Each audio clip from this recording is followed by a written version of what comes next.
My name is Tami Eggleston, and I'm a professor of psychology at McKendree University, and I'm also a member of the Association for Applied Sports Psychology Performance Consultants. It's a long name, but basically it means that I work with teams and individuals at McKendree. I also work with teams and individuals, though, outside of McKendree University on all kinds of things.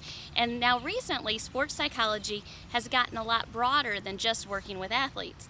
Right now, there are actually performance consultants that are working with the military, working with people in their jobs, and just working with people in their lives in general. In the last month, I've actually worked with the McKendree University band to help people kind of deal with their stress when they're maybe getting ready to perform a big band concert. And I've even gone to some elderly care facilities and helped older people with their memories. And what's interesting, it's all the same theories, it's all the same kind of background and techniques that can help people in sports and can also help them in sort of their lives in general. When people think of psychology, I think a lot of times they think about depression and schizophrenia and kind of negative things. But psychologists also study things like success and optimism and confidence and helping you do better in your life. So it's not just negative things that psychologists study. Psychologists also study really positive things. Now, at first on the surface, that seems kind of like, okay, be more confident, set goals, be happier, and you'll be more successful. And that kind of seems kind of simple on the surface. But human beings are pretty complex, and what's interesting about sports psychology and positive psychology is you can't have too much of a good thing. So if you're overly confident or you're overly optimistic, that can actually cause you problems.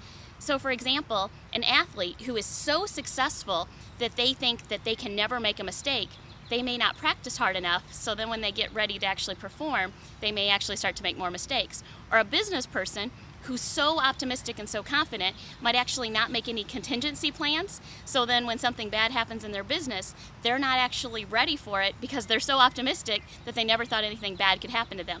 Or a politician might be so confident and so full of self-esteem that they actually might make mistakes that later on could hurt themselves personally, or they could hurt their whole country if they make really bad mistakes.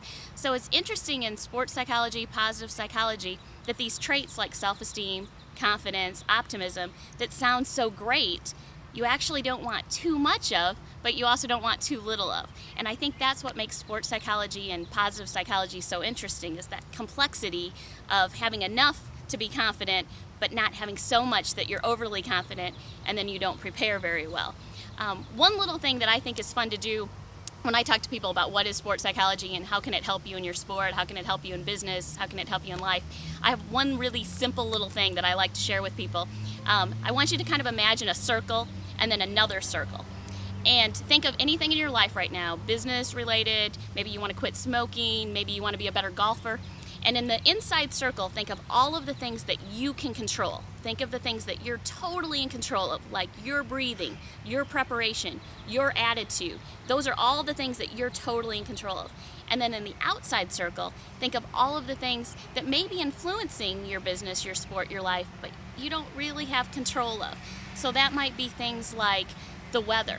That might be things like your teammates or the other people you work with or your office size or the price of fuel or all these things that are on the outside of you.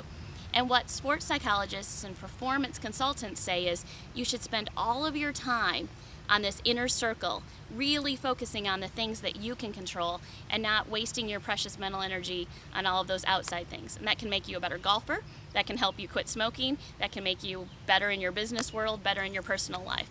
So that's a whirlwind tour of sports psychology, positive psychology, and hopefully I gave you one little piece of the puzzle of this big, huge picture of sports psychology and positive psychology.